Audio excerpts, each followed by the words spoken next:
Hiya. Hi, John. We're just waiting for all of our lovely people to come online. Oh my goodness, we've got subtitles. Okay. Hopefully everybody can hear us. Hi, welcome everybody. If you have just joined us, please feel free to say hello in the chat. Tell us a bit about yourself, what age group you work with, or what role you have currently at the moment, and pop that in the chat. Be lovely to hear from you.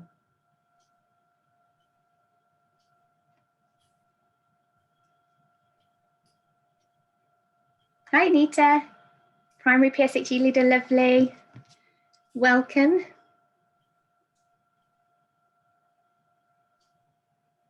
Fantastic. Lots of secondary PSHE leads here as well, which is great. Oh, British International Schools. Oh, I used to work in those. It's a fabulous experience. Welcome, Sophie. Lovely. Yeah, keep popping on who you are, where you are, what your role is. Always really nice. Nursery, fantastic. We've got a lovely group then, right from EYFS right through to secondary, which is fab. Victoria, I'm just watching all these things scroll in. I thought Doncaster was exotic. But, and of course it is. After COVID, to be fair, we haven't managed to get far.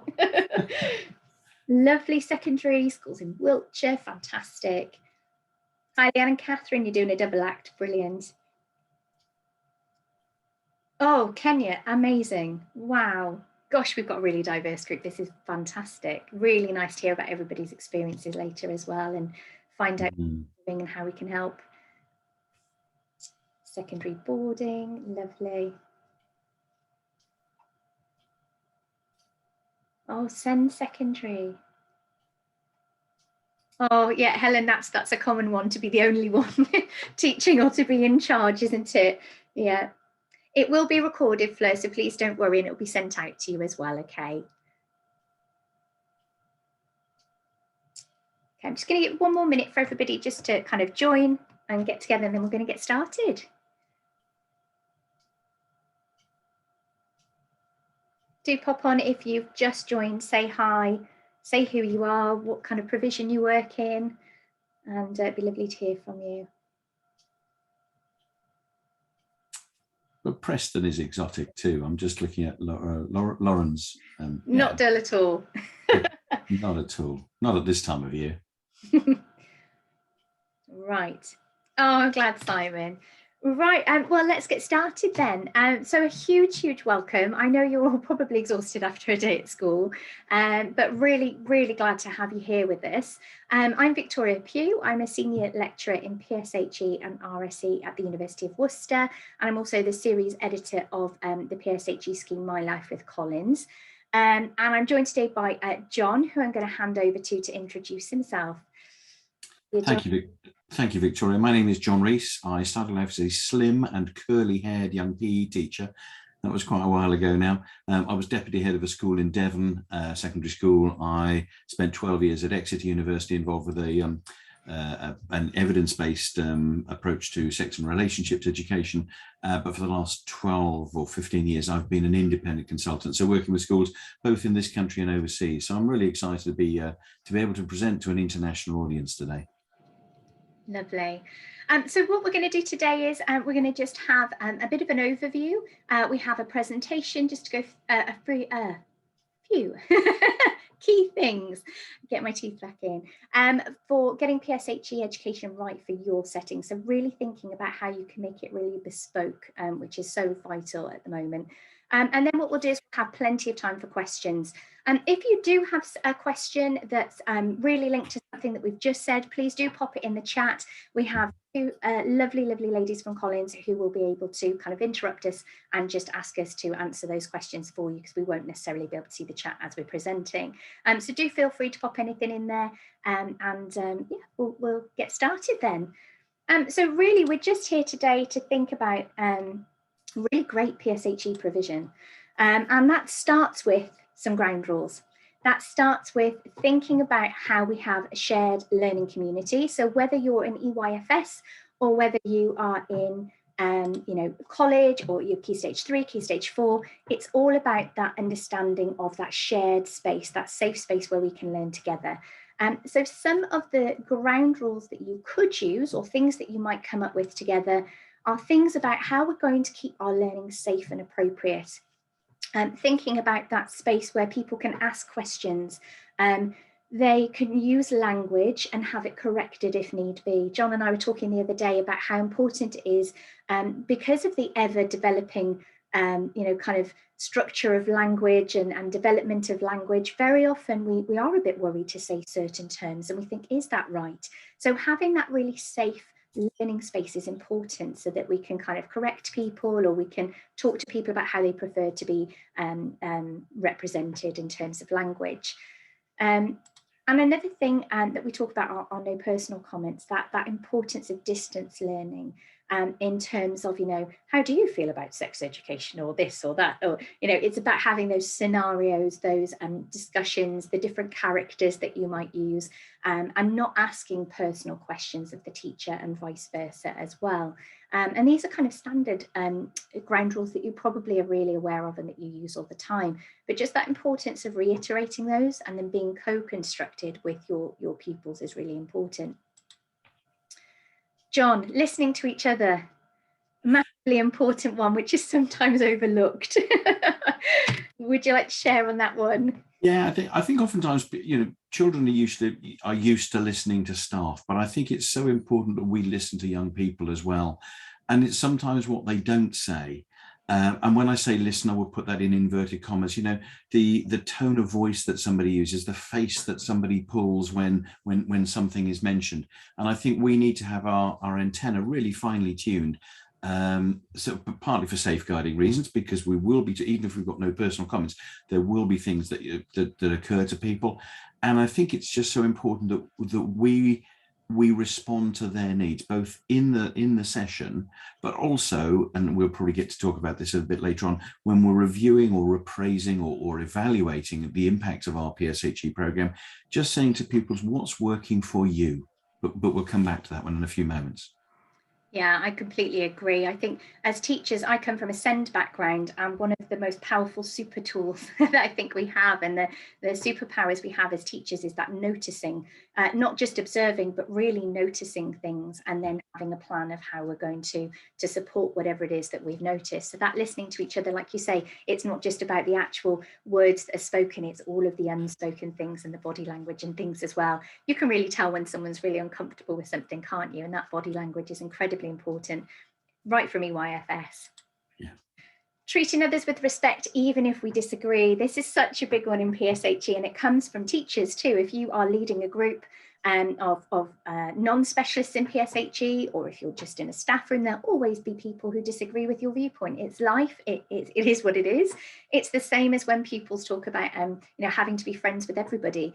They have to be respectful to everybody, and they have to be civil and courteous, but they don't necessarily have to always like the other person. And so it's that idea of having respect, compassion, and empathy for others, even if you disagree, and to let the pupils know that it's okay to disagree with each other, but there are ways in which we can respond to that, and that we can use our communication skills to be able to articulate it as well. So definitely an important one. Do you know, I think that's so important, Victoria, particularly when so many staff will, certainly in England, we've got so heavily involved with our knowledge-rich curriculum that there is a right answer. We have phonics with made-up words. There is a correct Shakespearean quote. There is a best way to do column addition or quadratic equations or whatever it is. But actually, as you said, within PSHE, we might be talking about eating meat, and you have a view on that, and I might have a different view. Each are entirely legitimate, but they might be really quite diametrically opposed. So when we're discussing issues within personal social health and economic education, much less within economics, people will disagree. But I suppose the really important bit is we recognize that difference, and sometimes we just have to agree to disagree. And you are right, and I am equally right. And even if the other person is clearly wrong, we still treat each other with dignity and respect. Absolutely. I know from an EYFS point of view as well, when we think about our youngest learners, though, EYFS teachers are just the absolute cornerstone of that. All of social skills, emotional literacy, you are, the superheroes of that very starting of all of those skills that are then developed. And that starts right from, from early years, that understanding of respect and being able to articulate that as well. So that's always an important one. Engaging with learning. Oh, sorry, John, do you want to add something? No, go ahead. Engaging with learning in terms of, we know when learners are engaged because they're enthusiastic and there are signs of engagement, but we also need to allow pupils to have the right to pass on something if they don't feel comfortable. We don't always know. We know our pupils very well, we have great relationships with them, but we don't always know everything that is going on in their life. And therefore, we have to understand that there may be triggers. We may have children with adverse childhood experiences and other experiences that we don't know about. Or they just may feel really awkward about something or not know how they feel about it. So having the right to be able to pass on something is a really great thing to do. And it also then puts them in a place of feeling really safe, so that if they do want to share something, they know that it's okay. They don't feel forced to. And that's a very big difference in feeling like you have to, and you're sort of coming out with something and actually having a real thoughtful response to something because you feel comfortable to do that.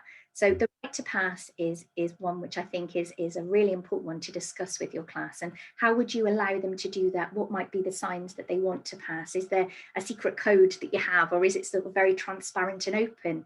All these conversations are things, beyond just the normal kind of ground rules of we will listen, we will speak to each other nicely, all of those kind of things. It's really getting into that in much more detail, so that you have that understanding as a class about what that safe learning environment looks like.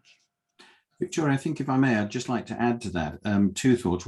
One is that the ground rules apply to everybody within the class, and that includes us. And if a child asks a question that we don't think it's appropriate to talk about here and now, I've got a group of 9-year-old girls in front who need some information about menstruation like now, before playtime.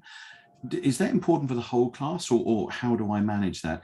But I think it's so important we have our ad libs prepared. And do you know, that's a really interesting question, but I don't think it's appropriate about it. We talk about it here and now. So that right to pass exists for the teacher, both within the class, but also if you've got a colleague who's in the middle of a messy divorce, or they're going for their 3rd round of IVF, and we're saying, oh, just pop in and teach something about happy families or contraception, maybe they're just not in the right place for that. And I think we've got to be empathic and sensitive to our staff needs as well. And kind to ourselves. Oh yeah, that thing. We're not great at that as teachers, are we?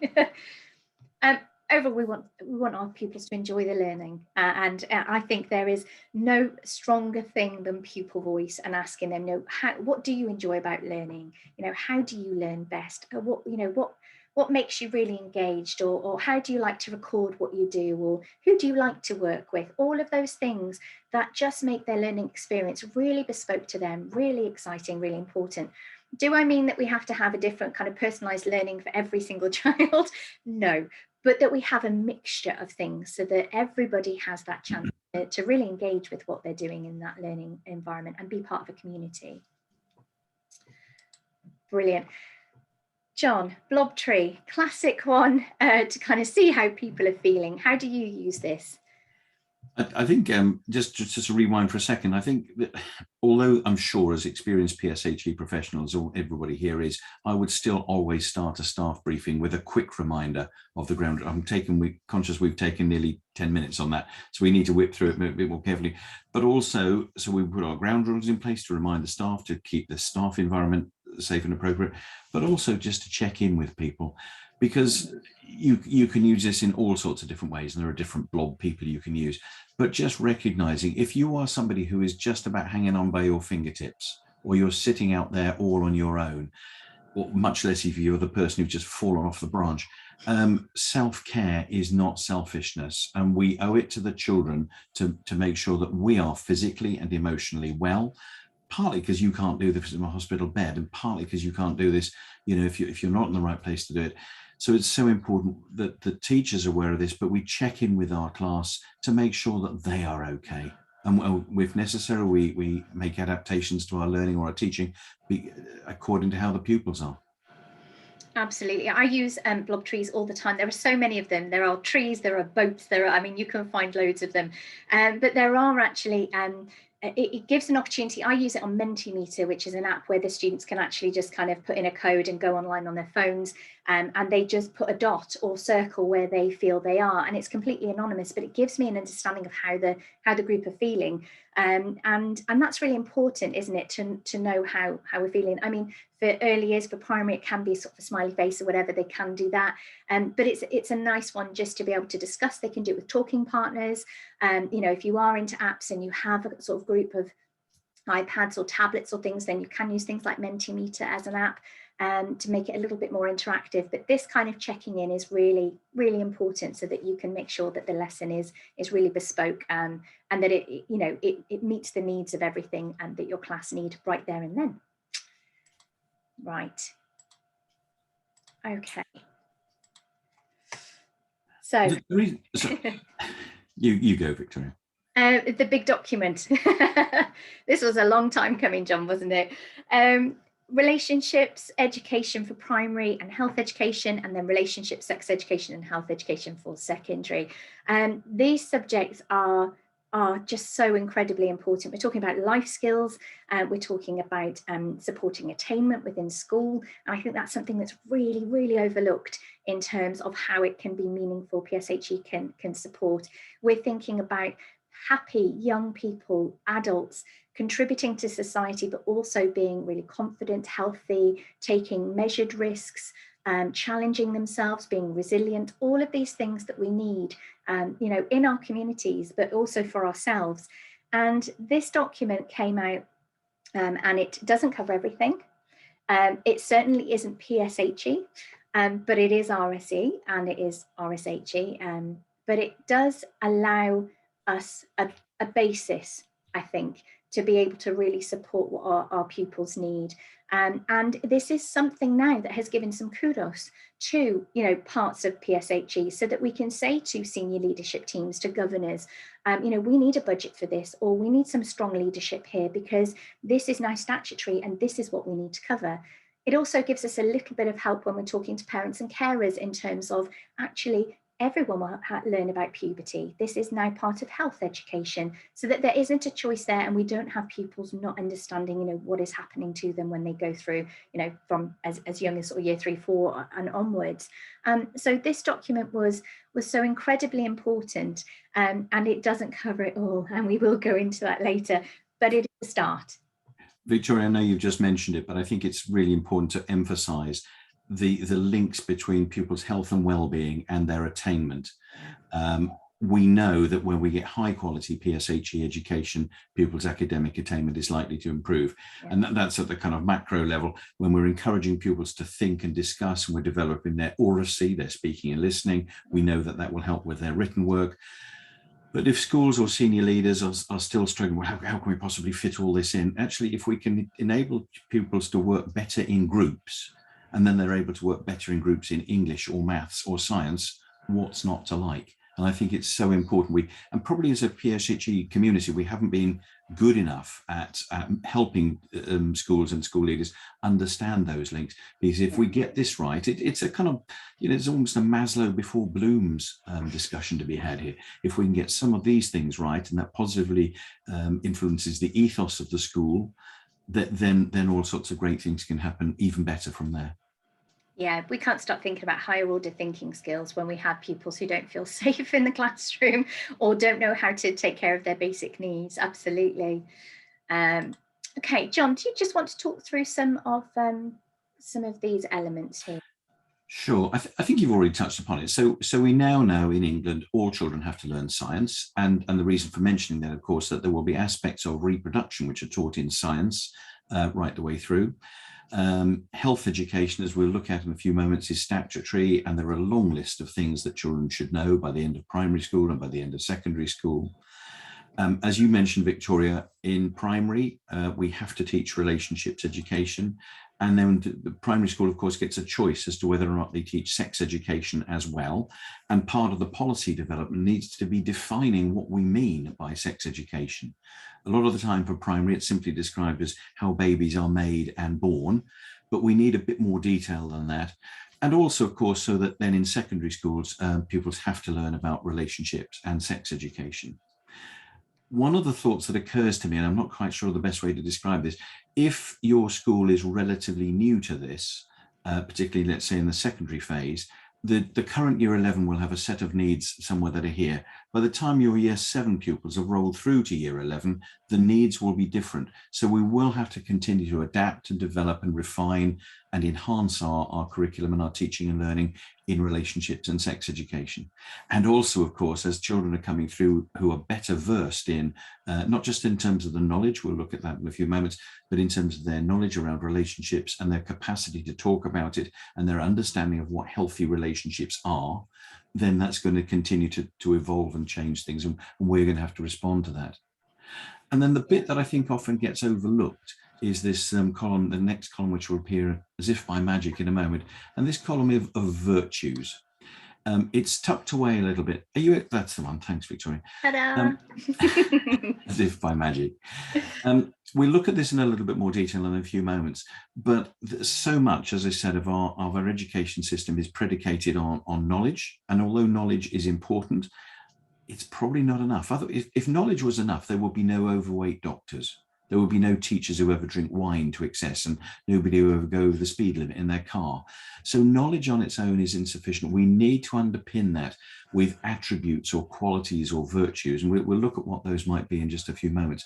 But I think it's so important we remind ourselves that it isn't just about the information, but it's also developing those other things. Absolutely. And we'll talk about those now. Okay, so some of the knowledge, virtues and or values, obviously, so many of the topics that we've got here in terms of health and in terms of relationship education, thinking about those, that resilience, that perseverance, all of those words that pupils really need. And I mean, if the past 2 years haven't taught us about resilience, I mean, it's been one of the key things that people have come up against a problem, they've overcome it, particularly in schools. I mean, how many things have been thrown at schools and you've just had to, go with it, change things, share that with your team and share that with the pupils. So thinking about that perseverance, thinking about those values that really come through. And it's not just about developing that understanding of I can do this now, or that growth mindset thing where we stick yet on the end of every phrase. It's more than that. It's about really having an understanding of not just empathy, but actually compassion. Because we can, I think John and I've talked about this before in terms of, you can be an empath and you can understand how people feel, but there's a difference then to actually doing something about that in a compassionate way. And sense of justice, we do want social justice warriors out there. We want them to question. I mean, all of my trainee teachers, I want them to question what they're doing. Is it right? Does it actually benefit the pupils? If not, why are we doing it? What is the if it isn't about the pupils, then why are we doing that, and what is the rationale behind it? So that sense of justice, the social justice, the trustworthiness, the generosity, all of those virtues and values that come with PSHE and the way in which we can develop those in PSHE is so important. You're absolutely right, Victoria. I think this presents two problems. First of all, we don't want to just develop resilience when we're talking about healthy eating. Developing resilience will happen in drugs, alcohol, and tobacco. It'll happen in being safe, and it'll happen in respectful relationships. So those virtues, almost like a stick of rock, will be featuring right through everything that we do. The trouble is, of course, that gives us all sorts of difficulties with assessment. If you've got some very earnest, probably a deputy head who wants numbers and grades and levels, and we can do that in terms of the knowledge, but as I said, that's not necessarily the most important bit. To say, does this child have age-related empathy, is a bit of a nonsense question, but just because we don't find it easy to assess doesn't mean it isn't really important that we teach. I think that the opportunity for teachers' professional observation, I know that child is now more self-confident. Can I level it or grade it or bottle it or compare? No, I can't. But I can tell you that 6 months ago, the child just wouldn't have been able, that young person wouldn't have been able to do that. And now I've seen them give examples of that. And the notion of courage, I think, is so important, isn't it? If you know, the children we're teaching now are likely, particularly in primary, are likely to live into the 22nd century. We have no idea what that looks like, except that change will be a constant. And we know some of the things they will have to, you know, they'll have to tackle climate change. They'll have to deal with the end of oil. They'll have to deal with the rise of artificial intelligence. We'll probably still be arguing about Brexit. But I suppose the whole thing is that the children will have to face some of the challenges that we don't even yet realize are problems. And maybe just as the older I get, the more important it is we have good carers in our society. But developing some of those attributes based on some of the you know, informed decisions based on decent knowledge is absolutely essential. And certainly when you're talking about assessment, you know, it's one of the things, I recently did a conference talking all about primary assessment, how we assess in primary and things.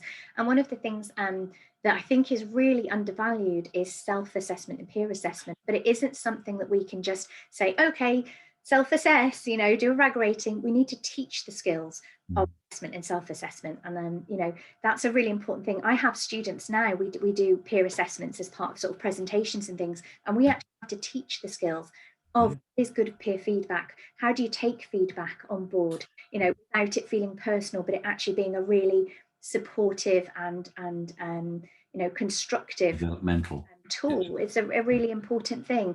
So looking at that in terms of the pupils actually having some ownership of their own assessment is a really great way to do that as well.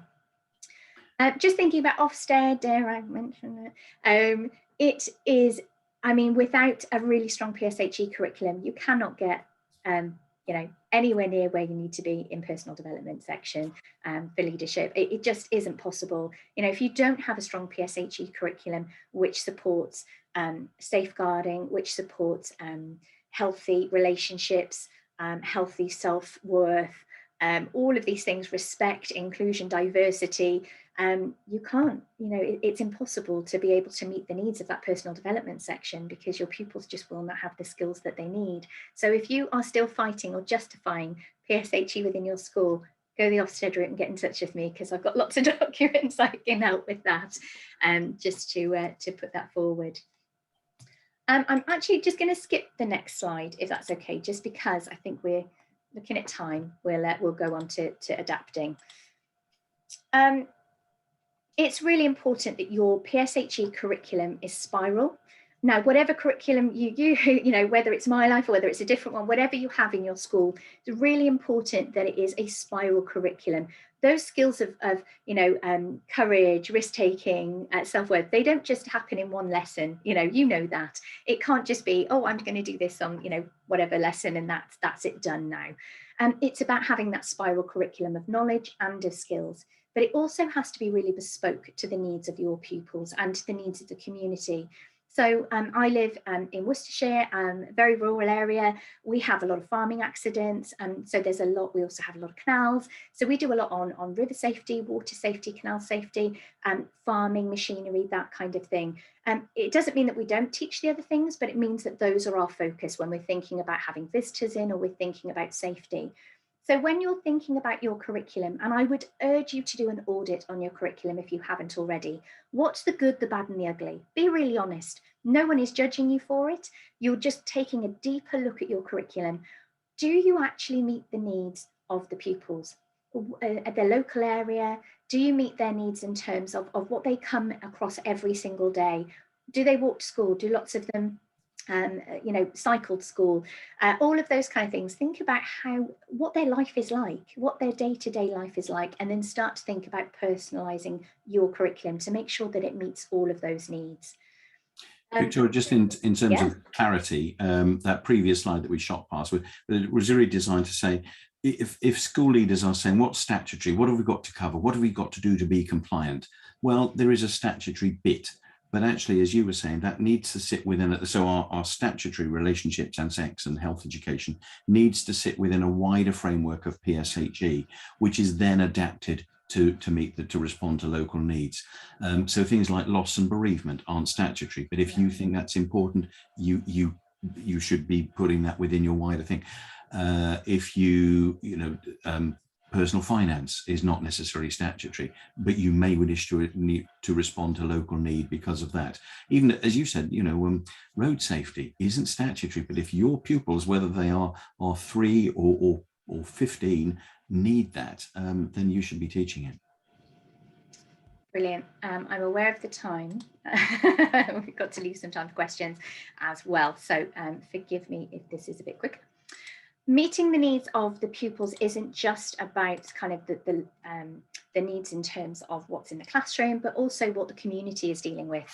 It's really important that we look at that wider aspect of the community as well. So thinking about what are the crime rates like in your area? And if you go to the Office for National Statistics, you'll be able to find out about your local area. Also, if you contact your local community police force, they'll be able to help you with that as well. If you're in an area where there's a high rate of domestic abuse, then that needs to be a priority in terms of healthy relationships in your curriculum, and that needs to be something that you really focus on, and there is a strand that works throughout. If you have particular health issues within your local community, perhaps alcohol, perhaps dependency on drugs or whatever it might be, then you can go to the Child and Maternal Health, you can go to National Office for Statistics to have a look at some of those wider things which may be influencing your, have an impact on your pupils, but also that really need to be developed. Because if we're doing all of this PSHE in school and our pupils are going out into their community and they don't have the tools they need, then actually it's not meeting their needs. It's not bespoke enough, and they aren't going to be able to deal with all of those situations because they don't have those tools in the back pocket. So websites such as this are really, really useful to support that. Victoria, if I can just chip into that, I got into a bit of a Facebook spat with somebody who they said they wanted 7 lessons on smoking. I suspect they meant anti-smoking. And I said, what makes you think your children need this? Well, because it's in the guidance. Well, actually, the guidance says you need to adapt the curriculum to meet the needs of your pupils. In some areas where there are still perhaps 80% of the adults smoking, and we know that from our public health data, you will need to spend more time on anti-smoking, both primary and secondary. The national average is now down to, I think, 8 or 10, 12%. How much time do you need to spend banging on about something that the young people have already made their minds up about? Yeah, absolutely. We very much with our sort of secondary local provisions and networks that we have tend not to focus very much on smoking, sort of regular cigarettes, whatever. We do a lot on vaping, but we don't necessarily do anything because actually our students tell us that they aren't smoking, and the area doesn't have a large population that smokes. So with so much else to cover, it is important that we're covering the right things that are relevant to pupils rather than kind of things that we might have done in the past just because we haven't maybe updated them. The website that's useful is My Health, My School. And this is one that talked about teeth brushing. It doesn't necessarily have to be drugs and sex education and alcohol. We're talking about things like teeth brushing. And this is certainly part of the new development matters for EYFS, and then moving into primary, that importance of hygiene and health and how important that is.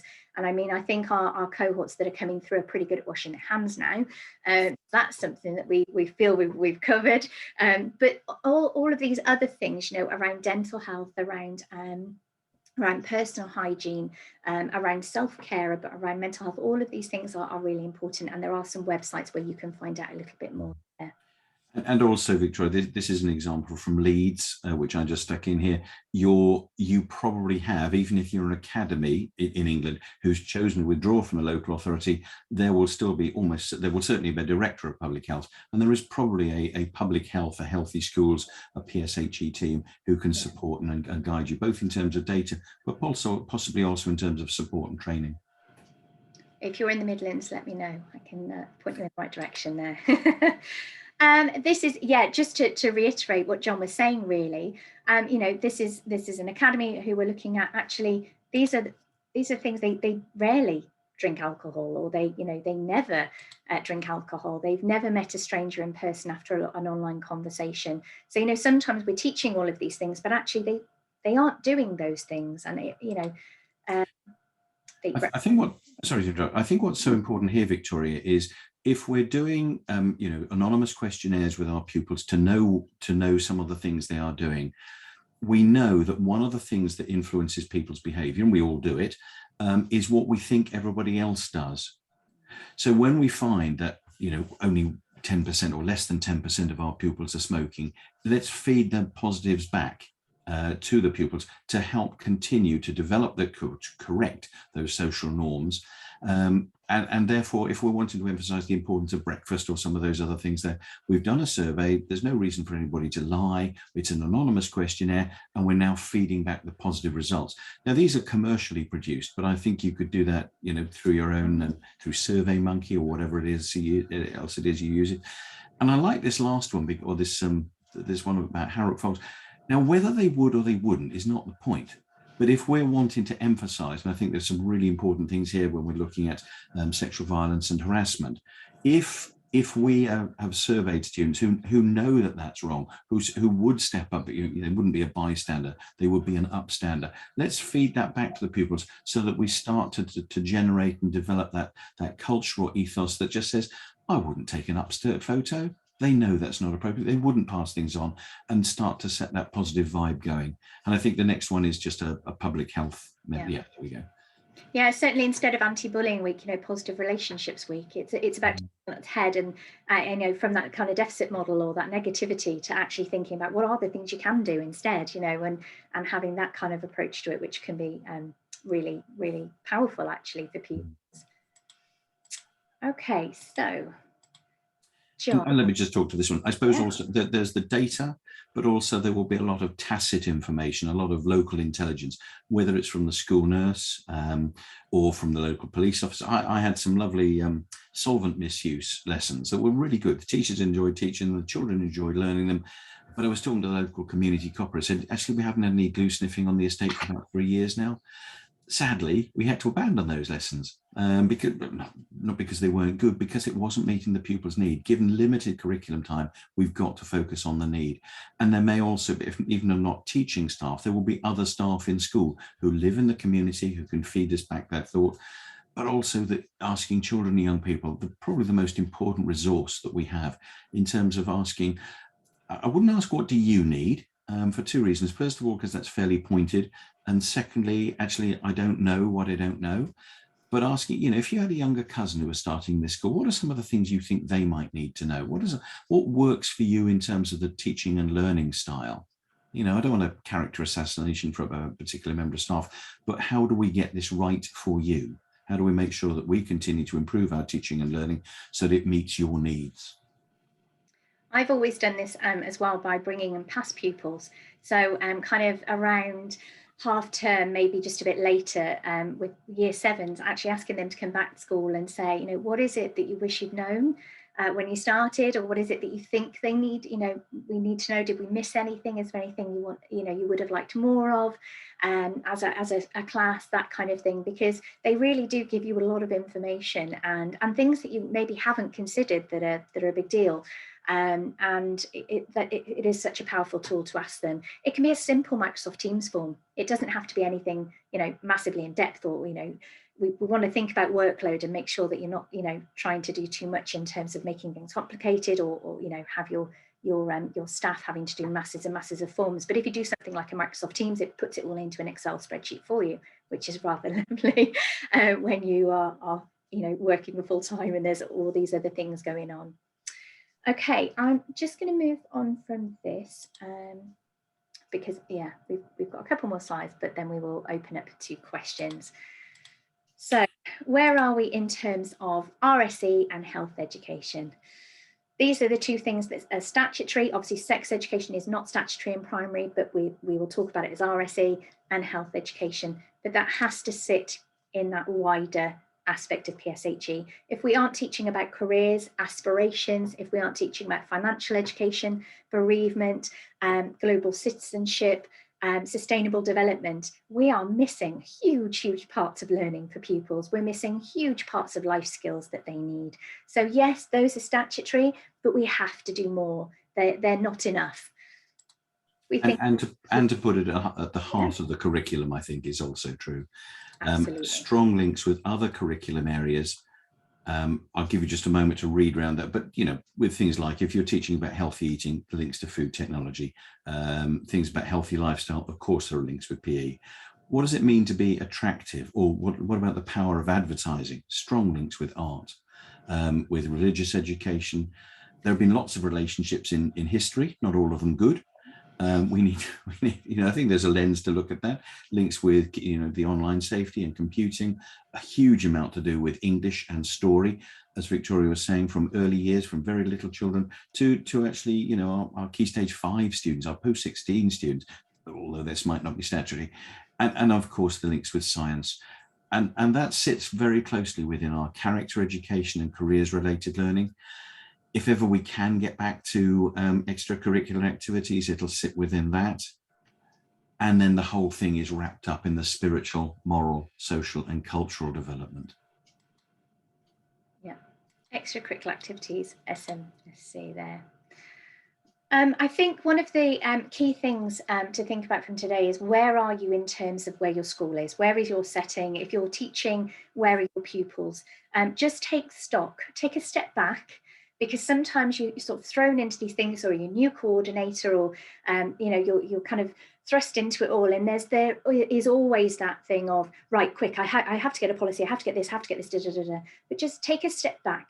What are the needs of your pupils? What are the needs of your community? What are the needs of your school? How are you going to go about that? What's the first step? Is it about talking to parents and carers? Is it about talking to the pupils and finding out what they need? Is it about talking to your team and finding out what they hate teaching, what they love teaching? How are you going to work that? One of the things that I've done a lot in the past, if I've had a team in secondary where they are non-specialist, is sort of once every couple of weeks, I've done kind of a morning meeting where I've just gone over some of the learning for the next few weeks, picked up on any things that might be controversial or sensitive, or they might be worried about, given some examples of things that they might want to use, and all the PowerPoints or whatever they're using are there. Lots of teacher notes on the PowerPoints if they don't feel confident, but just opening up that professional dialogue to make them feel a little bit more confident and reminding them that they can pass. It's okay to do that. Yeah. John, how to recognise a teacher? Well, I think that's slightly uncomfortable, isn't it? As teachers, whatever your role in school, you give and give and give and give and give again to children and young people, and that's your job, and I guess you chose to do it. But as I said at the start, self-care is not selfishness. So please, when you're doing this stuff, look after yourself and, of course, your colleagues. And I'm sure in a moment we'll also see pop up, it's a metaphor I'm sure you'll have seen before, putting your own face mask, got your own oxygen mask on first. You can't do this if you're not physically and emotionally well, and nor can your colleagues. So please look after yourselves and make sure that you are as well as you can be and not exhausted from some late night PowerPoint, and that you're in the best possible place to do this for your children and young people. Also do seek help. I'm one of few PSHE lecturers. That is my job. I have the dream job. I love it. It's amazing. I get to think about PSHE and inclusion and diversity all the time, and my SEND background as well. But there is help out there. So don't ever sit there and feel like you are on your own, that you're the only person whose PSHE curriculum doesn't feel like it's where you want it to be. You are not alone. Please do feel free to email either of us. We're more than happy. But for now, we're happy to answer any questions that you might have. I'm going to just go a quick flick back through some of the chat and see if there's anything that people might want to have. Victoria, just as I tell you what, you have a look through that, and I'm looking at a couple of questions that we had sent in beforehand. With a large non-specialist team, how do you think it's best to assess, record and report learning? That's obviously a huge question. There's probably another webinar that needed to be done about assessment. But first of all, I think we don't need to have it high stakes. If we would, it could be something as simple as, we're doing something on healthy eating. Let's have a healthy eating plate in the middle of a piece of paper. What are all the things you know or understand? We give each child a piece of paper about healthy eating to begin with. We'd fold it up, we put it away, we do our unit on healthy eating, whatever it is, we go back to that piece of paper and we've got some evidence of change. I would think particularly in secondary schools, I would have a book. And we should expect, high standards of literacy within that, but it's more about pupils recording their thinking and their feelings and what's occurred to me. We can present them with some trigger questions. What are the things that you found most interesting? What would you now like to know about something? So pupils have got that developing record of their need and their changes. I suppose the last thing I would say is we probably don't need a GCSE in PSHE. would you want to marry somebody who got a fail for their personal development? It is usually the rhetorical question around that. But however it is, I think we do need to find ways of assessing pupils' learning. And Victoria talked about self-assessment or peer assessment. And in my head, that would be both developing the understanding of the content, but the warp, if you like, and then woven through that are those developing social skills about how do we give and receive appropriate feedback. Yeah. You picked one up from just to add to that, I think whole class feedback sheets are really, I don't know if any of you have moved from sort of individual marking to whole class ones, but I find that really, really useful in PSHE, where I have one document which sort of says people who perhaps need a bit more support with this, people who really, really got it, any misconceptions that came up, my next steps for those who need support, how would I challenge these people? And having one for the whole class is really useful. I've used floor books in the past, which are fabulous, and they work really well as an assessment tool, particularly in primary. You know, where there's one particular objective and you have pictures, or you have them annotate things around one big class sort of A2 book. Quizzes, online quizzes, if you're testing knowledge, is a lovely thing, but you can also get them to do a confidence meter. You know, you can get them to think about their confidence levels in terms of that. So they're self-assessing. How do I feel about this? Okay, I'm going to revisit this. How do I feel about this now? And then you can pick up on those who still feel like they need a little bit of support, and that's where nurture groups and a bit of extra comes in. Victoria, I'm just looking at the chat with somebody. Yeah, I think floor books, absolutely great for, particularly for primary age pupils. Yeah. There's another question. We mostly have one-off lessons delivered by external speakers. How would you assess? I wonder, I think there's a series of questions about, can we? When you were talking earlier, Victoria, about you know, how do we, the need for a spiral curriculum, an iterative approach. I think if you are trying to deliver a high quality PSHE program through drop down days, or off timetable days, it is incredibly difficult. Yeah, absolutely. First of all, I think it's very difficult to cover all the necessary topics even. I would suggest it becomes all but impossible for pupils to reflect on their learning and what happens to the child who's away that day. But even if you had, you know, I suppose if it was that good, why aren't we teaching English and maths like that? And even if we had a sports day every half term, that wouldn't be a full PE curriculum. Now, I appreciate for some people that's going to be really difficult to hear, but I would suggest that good practice across the country, probably across the world, is we can't do this in isolated blocks. It's great to have speakers to come in, or if that enrichment day genuinely is the icing on the cake. But I don't think it's really possible to develop the stuff that actually young people have an entitlement to if we just do it through those off timetable days. And that may mean that we have to start the conversations now to say, okay, as from next September or whenever your school year starts, how do we change the curriculum? How do we identify staff who are prepared to have a go at teaching some of this so that they can give the children a better experience which meets their needs? Thank you, John. We've got a question here. Is there any guidance on when to teach some topics? Should we ask the students and take the majority before teaching, or ask students to reflect on their PSHE lessons and make changes afterwards? This is a really good question. So obviously it says by the end of primary or by the end of secondary. So you have some flexibility there as to when you think that is going to be useful. And this is where pupil voice really comes in. So asking your year 10s, you know, did you think what you learned in year 9 is kind of appropriate? Would you think you need anything else, less, more? You're not going to get the perfect PSHE curriculum and assessment and everything developed in 1 year. This is going to be a process. It's that same process of, you know, plan, teach, to review. We'll never get away from that as teachers. So in terms of, I would say, look at where you think it's appropriate, what's worked in the past, talk to your team. If you're primary, you know, talk to your teachers. Did they enjoy teaching the topics that you'd set for them the year before? Was there anything that they felt was not appropriate or was appropriate? Then talk to the pupils and ask them the same thing. And I think that will give you a really good measure of where to put the topics in.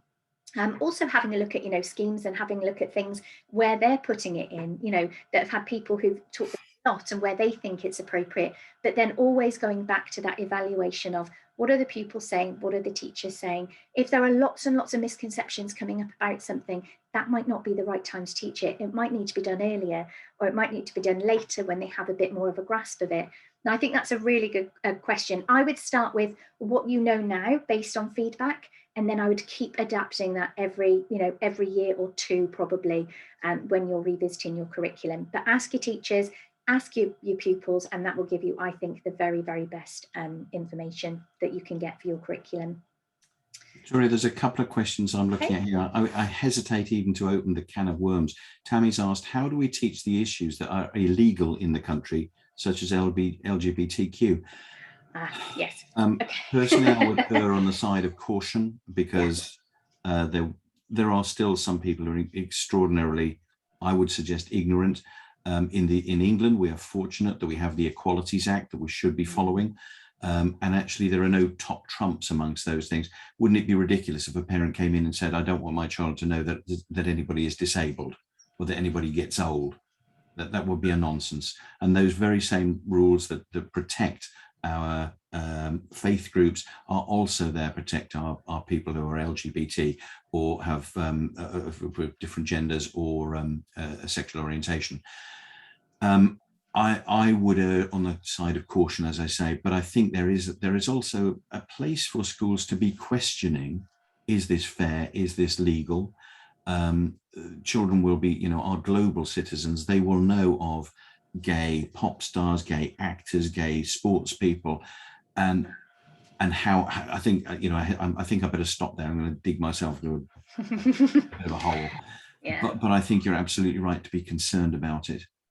I've actually been in this situation before, John, and I got around it by because it is illegal, and that you can't change on your own. And it would get you into trouble. I've always just talked about, rather than saying, when a man and a woman get married, I've always talked about when people who love each other get married, or when people who love each other are in a relationship. So I never put a gender on it. And I've always just taught it as respectful relationships in terms of just degenderizing, that kind of language, so that we're always talking about relationships between people who love each other, because that is a really, really difficult one. Yeah. More than happy if you want to email me if I can, help. Yeah. I've got some friends who are also in that situation teaching abroad where there are some complexities around that, and it might be good for you to chat and kind of have a bit more insight into that. There's another question somebody's put in about thoughts about male tutors. Don't know why that makes it, but not wanting to deliver some sex ed sessions to years 10 and 11. Part of me training. Well, I was thinking, like, my first reaction was just start to jab people in the chest, and that's unlikely to be very constructive, is it? I've known some groups, let's say an average secondary school in England is something like 8 or 9 classes.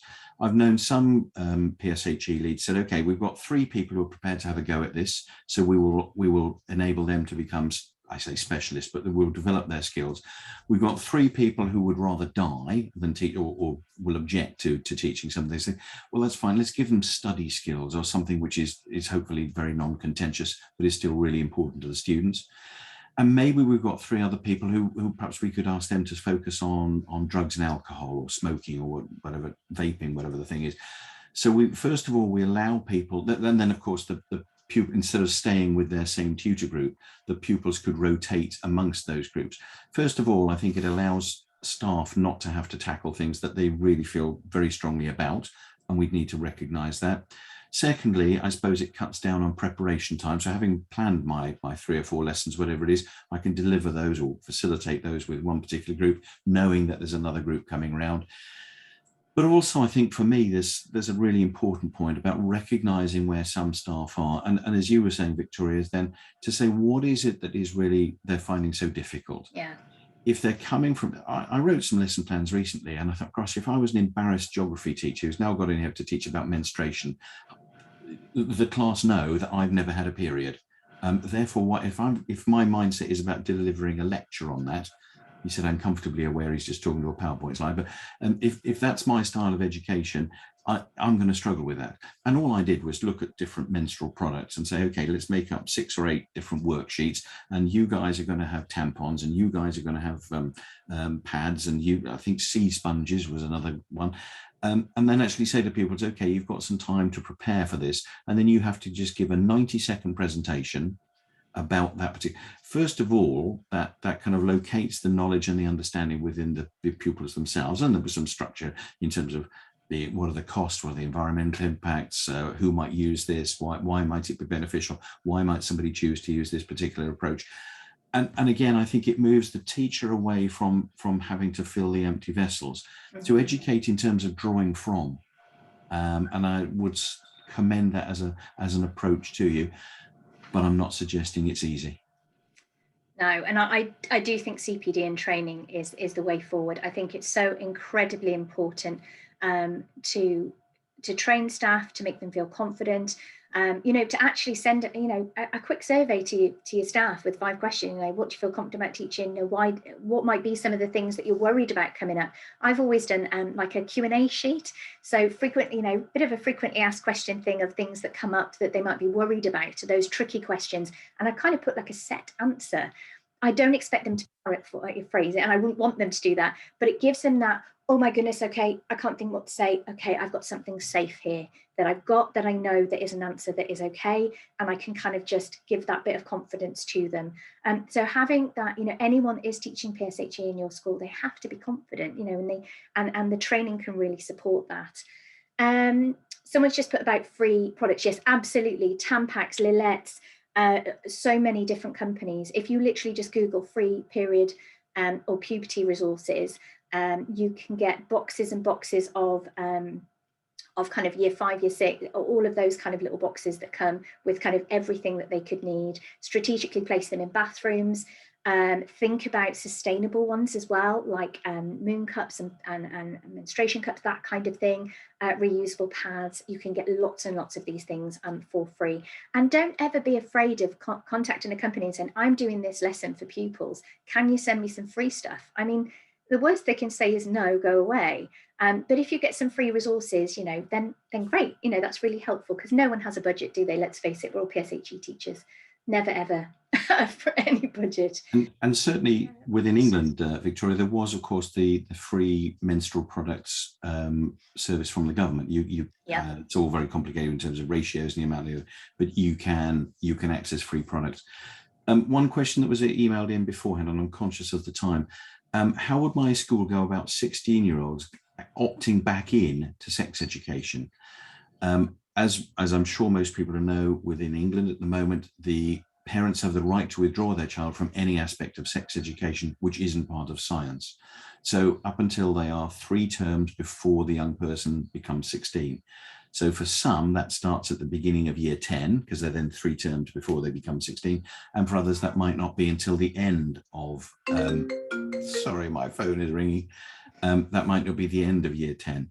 But I suppose the point is, I would say that it's really important to remind the young people of their entitlement, to help them manage that parental relationship, to invite parents in when we update the curriculum or we're updating the policy, to show them the resources and to hear their concerns. But the truth is that I think young people have an entitlement to this, and therefore I think quite sensibly, and I don't often defend the government's education policy, young people can opt back in even if their parents want to withdraw them, and that's their right, and they should be enabled to make that choice. Yeah, I'll just add to that, John, about transparency with parents. Have these conversations with parents and carers as you go along through the curriculum. Let them see the resources that you're using. When parents and carers only see what's in the media, no wonder they're scared about us teaching sex education, because they see the biggest load of nonsense in the papers. So, have that transparency. Let them, look at the resources, the lessons that you're using, and start to have that conversation with any that might have concerns. Victoria, on the last, we're really running out of time. And there's one more question to fit in about SEND. Yeah. In terms of a programme of work for SEND children, including those with more complex needs, I'm not sure who that question has come from. And there aren't, to my knowledge, any very specific programmes, depending on which age group you're working with, because obviously it won't necessarily be age, it will be about development. But if you are that person that's asked that question and you want to have a conversation about how to support pupils more inclusively in a SEND setting, I'm more than happy for you to email me, and I can put you in touch with some really amazing practitioners who specialise in sex education and send, or PSHE and send. So please do get, if that's you, please do get in touch with me, and I can certainly put you in touch with those people. Brilliant. Anything, John, anything to add or finish on? Two things. First of all, I think that's very kind for you, but please do get in touch with me either through Twitter or via email. And I'm also going to make everybody jealous because Faye is saying she has a budget. Oh, wow. So, we're all jealous of Faye. Yeah, there are some great, the other thing is, I would say, do have a look through the chat either now or when it gets circulated, because I'm conscious that we've got lots of expertise in the room, and people are making some really powerful and brilliant suggestions, which will I'm sure be of benefit to everybody. Yeah, please do get in touch. I'm happy with that. That's lovely. If there's anything else that you want to ask, please do pop that in the chat. But there are there's a free wellbeing packs, and also if you go onto the My Life page for the primary section, there are examples of there's contents kind of so that you can see where we fit things in and see if that fits with your school. There's also some advice on how to write your policy, some of the things you might need, your 3 I's, your intent, your implementation, and your impact statement. There's support with that as well, and they're all free, so there's nothing that you have to buy there. They're all lovely free resources, and the wellbeing packs are just fabulous. So please do have a look at those resources, because you don't have to reinvent the wheel. You do have to make it bespoke, but everybody needs somewhere to start from, and it's a big job. So definitely use the free resources that are out there. And I noticed that, Victoria, there's a link to the Cassie's on it. Fantastic. Cassie, I'm 1 minute over. Yeah, no, that was amazing. Thank you so much, both of you. As I've said in the chat, we can happily take any more questions at education.marketing@harpercollins.co.uk. I can pass those on as well. I know we've just sent people to lots of different places, but that's one that both Sarah and I will be checking. So feel free to put anything in there, and any feedback that you have as well. And thank you everyone for your time. Fantastic. That was very short and sweet and covered quite a lot, but it's absolutely lovely, and just so lovely to see so many of you leave and so many suggestions in there. So thanks ever so much. Lovely to see you all here. I hope you have a great evening, and thank you and goodbye. Thank you very much, John. Thank you.